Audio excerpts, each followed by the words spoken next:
It's been 11 days since 4 women and 13 children returned home to Australia from Syria to rebuild their lives. Look, these are Australian citizens who are entitled to be in Australia. The wives, widows and children of ISIL militants extracted from a detention camp in northeast Syria where they'd been living since the fall of Islamic State in 2019. The danger in the camps can't be understated. You know, they've got a daily fight just for survival. So they've got to line up for food, water. There's organised crime within the camps. It's survival of the fittest, especially when you've got to look after some young children. The women released a statement expressing regret for their choices but also hope for the future. Their homecoming bringing joy to families who'd spent years fighting for their repatriation. The men are either died or in jail and the women were then left and caught behind. There's no evidence to say that my daughter joined any such organisation. But the joy felt by their families isn't shared by all. It is inexcusable, the actions that have been taken by the Albanese government in putting Australian lives at risk. They were pretty much dragged over there, I understand that. But I can tell you, we're going to have to watch them very, very closely. If that means we have to put ankle bracelets on them, we are going to have to watch them 24/7. The AFP is investigating whether the women have breached Australian laws or should be subject to stricter monitoring. The key thing is what is their threat to the Australian community? Given the trauma and what they've experienced, that is nil, because if they would have shown any ideology or any intent to do that, they wouldn't have been extracted from those camps. But a group of Sydney mayors is worried, saying there's been a lack of consultation over the decision to allow the women and children to resettle in their home communities across southwestern Sydney. I don't think you can underestimate the level of anxiety and concern that communities have got. A lot of these kids are malnourished, they're underdeveloped, they have dental diseases because they've been drinking dirty water, they probably haven't brushed their teeth ever. Let's stop the fear-mongering and let's let those experts that do this get on with the job, and let's re-assimilate these women and children. Well, Frank Carbone is the Mayor of Fairfield and he joins us now. Frank, can you take us through your concerns? Good evening, first of all. And obviously, they're not my concerns, they're the concerns of my community.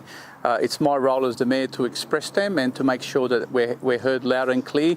And it's the Prime Minister's role to make sure that he listens. And unfortunately, the Prime Minister at the moment, he's expressed that there is national security issues in repatriating them, but he's done a media release, and I don't think he's taken into account the tens of thousands of refugees that fled their home, had their churches, their homes burnt back in Syria, have lost their loved ones, have watched a lot of their families be beheaded and burnt, and have come and resettled in Western Sydney, and many of them here in Fairfield.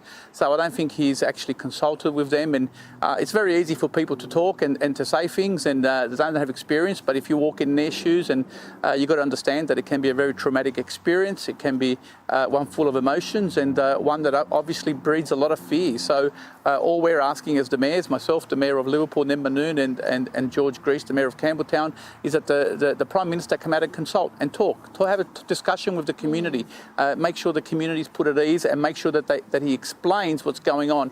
But at the moment, we're not hearing anything. All we're hearing about is a debate of the Voice and the Republic. But I can tell you the most important things here in Western Sydney right now is the cost of living and the repatriation of ISIS, and we expect the Prime Minister not to use our region as a dumping ground.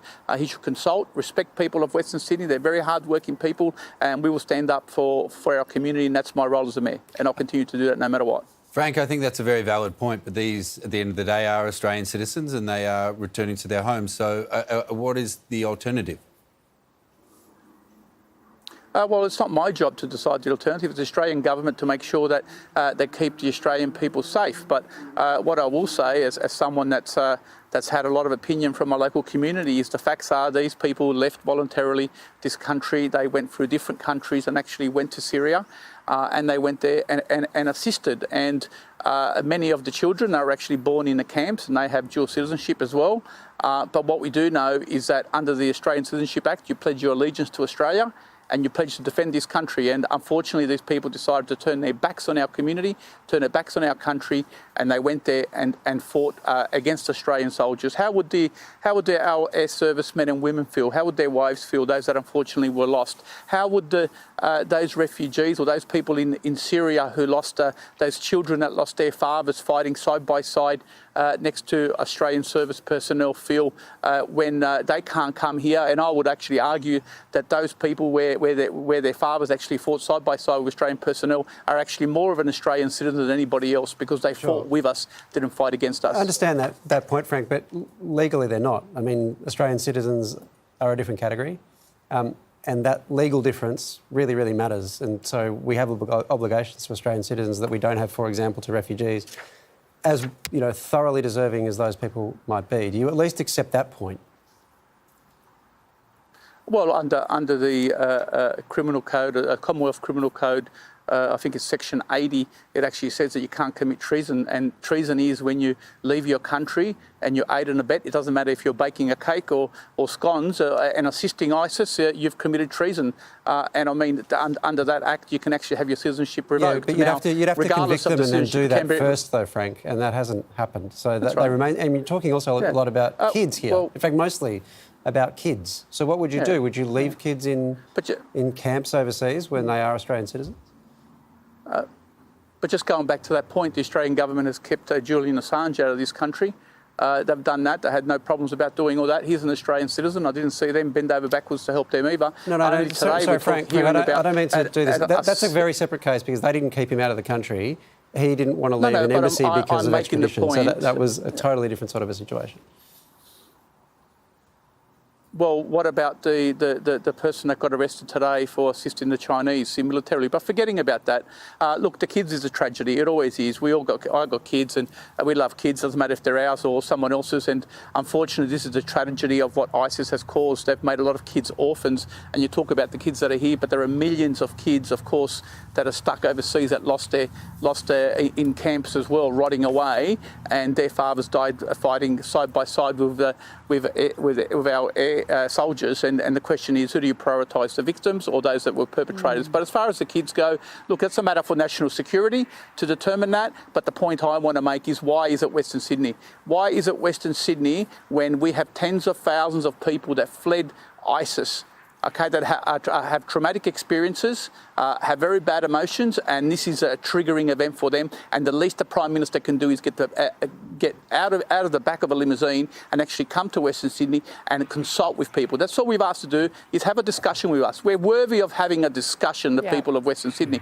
The Prime Minister is actually coming to Fairfield in 2 weeks' time to raise money for Gough Whitlam. Well, the least he can do is actually come to Fairfield and talk to the people that elected him, because after all I'm doing is representing the views of my community, and I'm not going to be silenced by the Prime Minister. It's unfortunate that he has not been able to have a discussion on these issues.